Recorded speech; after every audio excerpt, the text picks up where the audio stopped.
आप देख रहे हैं इंडिया टाउन न्यूज, भारत की बात। छत्तीसगढ़ की राजनीति से इस वक्त की सबसे बड़ी खबर सामने आई है। लंबे इंतजार के बाद मुख्यमंत्री विष्णुदेव साय सरकार ने आखिरकार निगम मंडल, बोर्ड, आयोग और प्राधिकरणों में नियुक्तियों का ऐलान कर दिया है। कुल 24 नेताओं को अध्यक्ष, उपाध्यक्ष और सदस्य के रूप में नई जिम्मेदारियां सौंपी गई है। इन नियुक्तियों को सिर्फ प्रशासनिक फैसला नहीं, बल्कि संगठन और सरकार के बीच संतुलन साधने की बड़ी राजनीतिक कवायद माना जा रहा है। भाजपा संगठन में लंबे समय से जिम्मेदारी की प्रतीक्षा कर रहे नेताओं को अब नई भूमिका मिली है। आखिर किसे कौन सा पद मिला, मुख्यमंत्री ने क्या संदेश दिया और इन नियुक्तियों का क्या राजनीतिक मायने है। नमस्कार, आप देख रहे हैं इंडिया टाउन न्यूज। मैं हूं आपके साथ कमर गौस। देखिए हमारी ये खास रिपोर्ट।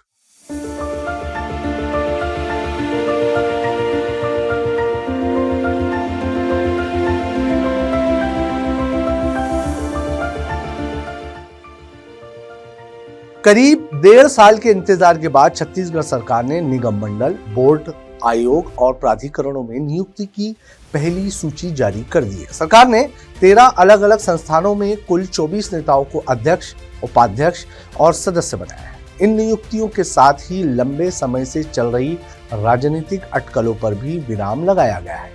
लोकसभा चुनाव के बाद से ही ये चर्चा थी कि संगठन में सक्रिय और पार्टी के लिए काम करने वाले नेताओं को सरकार में जिम्मेदारी दी जाएगी।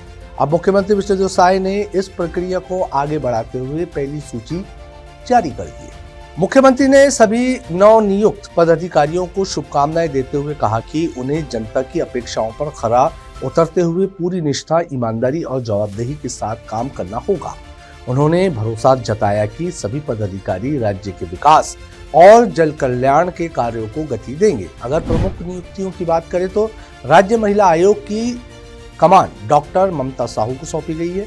अनुसूचित जाति आयोग का अध्यक्ष रामलाल चौहान को बनाया गया है, जबकि वेदराम मनहरे को उपाध्यक्ष की जिम्मेदारी मिली है। आयोग में सौरभ जागृत सहित अन्य सदस्यों की भी नियुक्ति की गई है। इसी तरह आनंद निषाद को मछुआ कल्याण बोर्ड का अध्यक्ष बनाया गया है। राजेश कुमार राजपूत को संस्कृत विद्या मंडल की जिम्मेदारी मिली है। राजेंद्र नायक को छत्तीसगढ़ पशु विकास एवं संवर्धन से जुड़े बोर्ड का अध्यक्ष बनाया गया है, जबकि सुधीर गौतम को शिक्षा आयोग की कमान सौंपी गई है। सबसे चर्चित नियुक्तियों में गौरीशंकर श्रीवास का नाम भी शामिल है। उन्हें केश शिल्पी कल्याण बोर्ड का अध्यक्ष बनाया गया है। भाजपा संगठन में लंबे समय से सक्रिय भूमिका निभाने वाले गौरीशंकर श्रीवास को यह अहम जिम्मेदारी मिलने के बाद उनके समर्थकों में उत्साह का माहौल है। राज्य सरकार ने सिर्फ अध्यक्षों की नियुक्ति ही नहीं की, बल्कि कई बोर्ड और आयोग में अध्यक्ष तथा सदस्यों की भी घोषणा की है। माना जा रहा है कि आने वाले समय में बाकी रिक्त पदों पर भी नियुक्तियां की जा सकती है। रायपुर विकास प्राधिकरण में डॉक्टर केपी शर्मा को सदस्य बनाया गया है। किशोर महानंद को श्रम कल्याण मंडल की जिम्मेदारी मिली है। आनंद कुमार तिवारी को गौ सेवा आयोग में महत्वपूर्ण दायित्व सौंपा गया है, जबकि मंगलदास ठाकुर को अनुसूचित जनजाति आयोग का अध्यक्ष नियुक्त किया गया है। फिल्म और संस्कृति के क्षेत्र में भी सरकार ने नियुक्तियां की है। प्रसन्न वास्तव को छत्तीसगढ़ फिल्म विकास निगम में सदस्य बनाया गया है। सरकार का कहना है कि इन संस्थाओं के माध्यम से विभिन्न वर्गों के कल्याण, सांस्कृतिक विकास और योजनाओं के प्रभावी क्रियान्वयन को और गति मिलेगी। राजनीतिक जानकारों की माने तो इन नियुक्तियों के कई मायने हैं। एक तरफ सरकार ने संगठन में लंबे समय से सक्रिय नेताओं को सम्मान देने की कोशिश की, वहीं दूसरी ओर समाज और क्षेत्रीय संतुलन साधने का भी प्रयास किया गया है।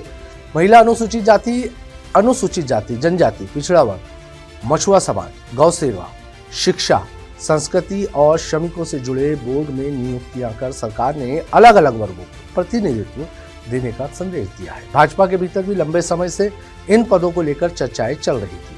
अब पहली सूची आने के बाद माना जा रहा है कि पार्टी कार्यकर्ताओं का मनोबल बढ़ेगा और संगठनात्मक गतिविधियों को भी नई ऊर्जा मिलेगी।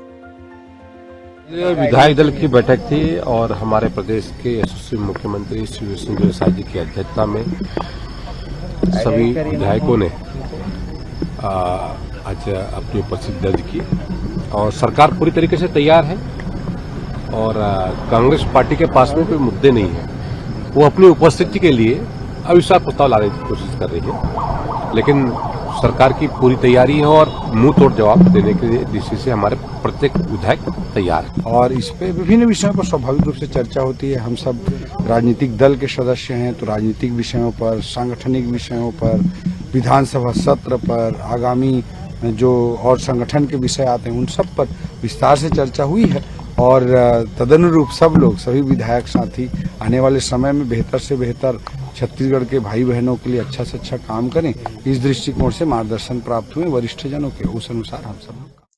हालांकि नियुक्तियों की इस पहली सूची के बाद अब सभी की नजर दूसरी सूची पर टिकी है। अभी भी कई निगम, मंडल, बोर्ड और प्राधिकरणों में पद रिक्त है, जिन पर आने वाले दिनों में सरकार फैसला ले सकती है। सरकार के इस फैसले की आगामी राजनीतिक रणनीति से भी जोड़कर देखा जा रहा है।